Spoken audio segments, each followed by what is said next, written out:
Estamos en comunicación con Gabriel Ben Tasgal, que es periodista y que está en Israel. Gabriel, ¿cómo estás? 8AM te saluda. ¿Qué tal? Un placer. Igualmente, igualmente. ¿Vos dónde estás? ¿Estás en Tel Aviv? Estoy en una ciudad que está en el medio de Jerusalén y Tel Aviv, a Ah, unos 70 kilómetros de la Franja de Gaza. bien. ¿Y cómo se vive desde allí esta situación sorpresiva, sorprendente que están atravesando desde el fin de semana? Son momentos traumáticos, van a quedar en la historia del Estado de Israel porque supuestamente el servicio de inteligencia más desarrollado en muchos países de la región Sí. es sorprendido por un ataque sorpresa. Empezamos a contar los asesinados y cada uno conoce a gente que fue asesinada o que fue secuestrada. Hablamos de 700 asesinados más o menos oficiales y unos 130 secuestrados. O sea, el shock emocional es terrible. O sea que hay una especie de mezcla de frustración Ujú. y también de bronca, de una necesidad de hay que hacer algo y hay que hacerlo urgente. Bien, hablabas de la cantidad de víctimas fatales confirmadas, de los secuestrados y bueno, por supuesto que uno llora a los muertos, pero la preocupación ahora está centrada en los secuestrados. ¿Qué se sabe de ellos? ¿Qué posibilidades de liberarlos tienen? ¿Y cuál es el plan de acción previsto por Netanyahu y su administración? Mira, lo que ocurrió fue que los terroristas penetraron alrededor de 1000 personas y atacaron a 22 poblaciones, o sea, pequeñas ciudades que están alrededor de la Franja de Gaza. 15 de ellas han sido ya desalojadas y el ejército va casa por casa, depósito por depósito, intentando buscar si se escondieron ahí, y por eso cada tanto vemos disparos entre el ejército y esos que penetraron del Hamas. Una vez que esto ocurra, lo que sucede es que Hamas dispara cohetes sobre todo el país de forma intermitente y la aviación israelí también ataca a más o menos 500 objetivos del Hamas. ¿Qué está ocurriendo, Marina? Lo que está ocurriendo es que el ejército israelí se está preparando y ha enrolado a 300.000 reservistas para avanzar por tierra. La gran pregunta acá es, tú avanzas por tierra y te metes adentro de la Franja de Gaza. Ujú. Si lo haces, ¿puedes derrotar al Hamas? Y segundo, ¿puedes hacerlo de tal forma que sea tan inteligente como para no poner en peligro a 130 de tus conciudadanos Claro. que pueden ser y que van a ser utilizados como escudos humanos? Sí, claro. Este dilema no es simple, ¿eh? No, no, porque además jamás está advertido de esto. Ya lo dijo el primer ministro, esto de vamos a matar uno por uno a los terroristas que estén en territorio y vamos a liberar uno a uno los rehenes. Es un plan de acción anunciado y están advertidos y suponemos que preparados para repeler esta incursión en territorio, con lo cual es muy compleja la situación. Marina, tú imagínate también que en el año 2011 Israel intercambió un soldado vivo llamado Gilad Shalit por 1024 terroristas, entre los cuales estaba el líder del Hamas, Yehia Sinwar. Ahora, ¿te imaginas lo que es tener 130 civiles israelíes o parte de ellos militares en manos del Hamas? Es por eso que probablemente la actitud, la estrategia del ejército de Israel sea liberarlos por la fuerza, con todo lo que eso implica. Mm. Sí, pero es, como vos decís, una operación muy riesgosa y muy compleja. Entiendo que están esperando apoyo militar de Estados Unidos. El presidente Biden dijo que estaba llegando la ayuda militar y bueno, no sé cuál será la posición del resto de la OTAN.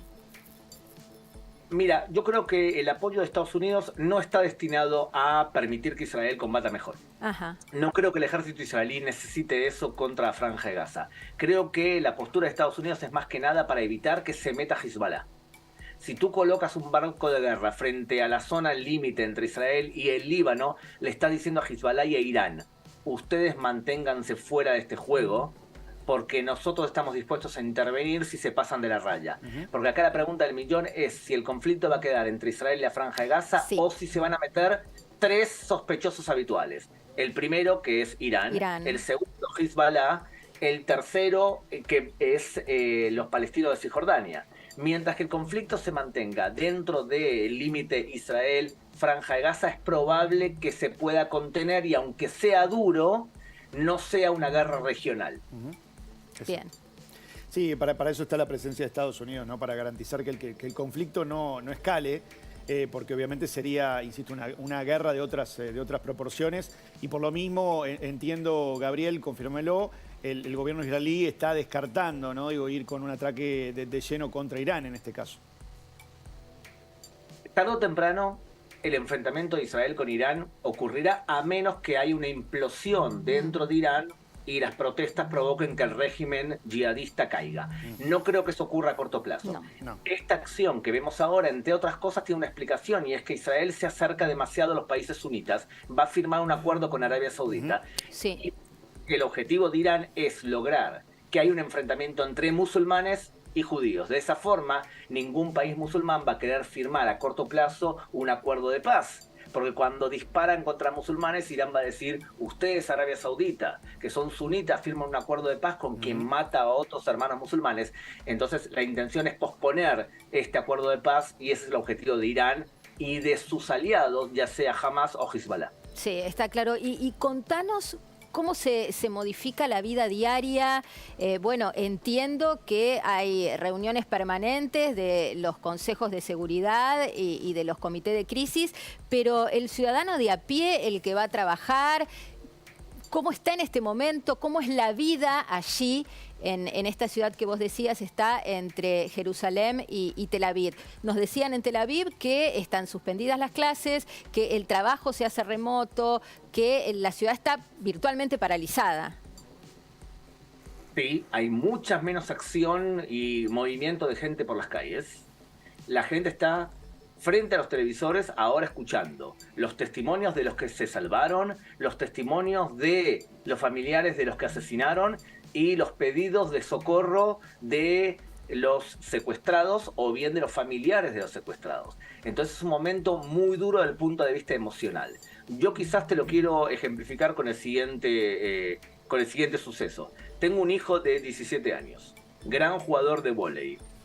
Él recibe por las redes sociales que el Hamas se ha disfrazado de militares y de israelíes tocando las puertas de la casa para que les abran las casas y asesinar a los locales.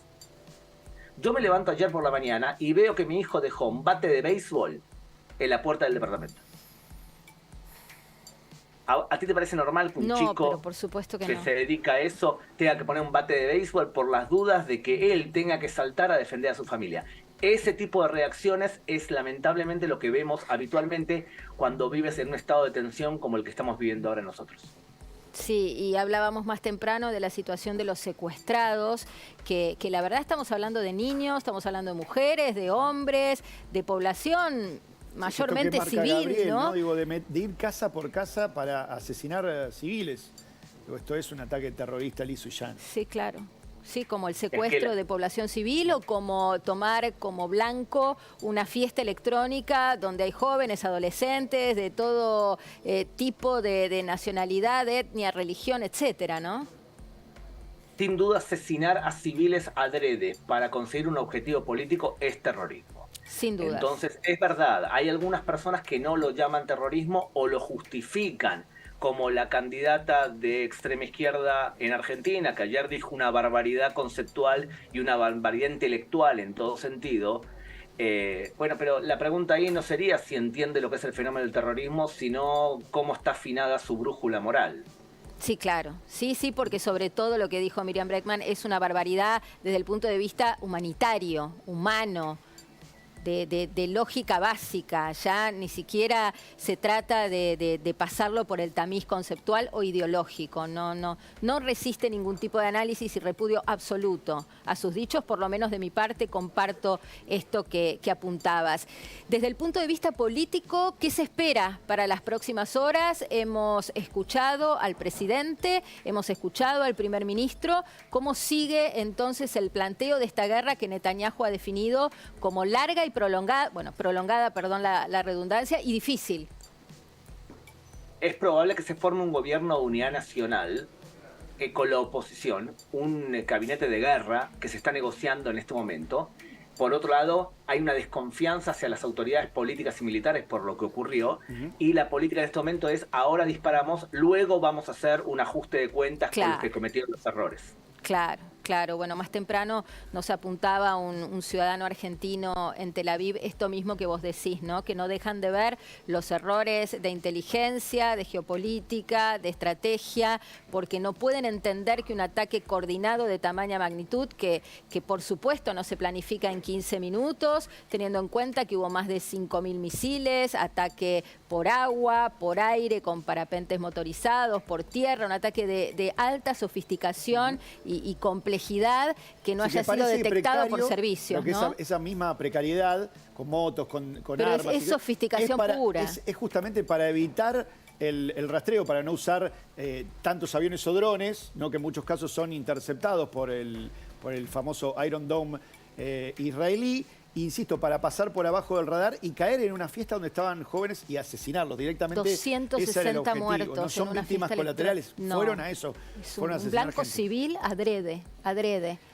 No solamente Bregman hablaba ayer durante el debate, se manifestaba por redes sociales, Cristina, en una solidaridad a medias, típica de la vicepresidenta. Tenemos ahí el tuit para compartir.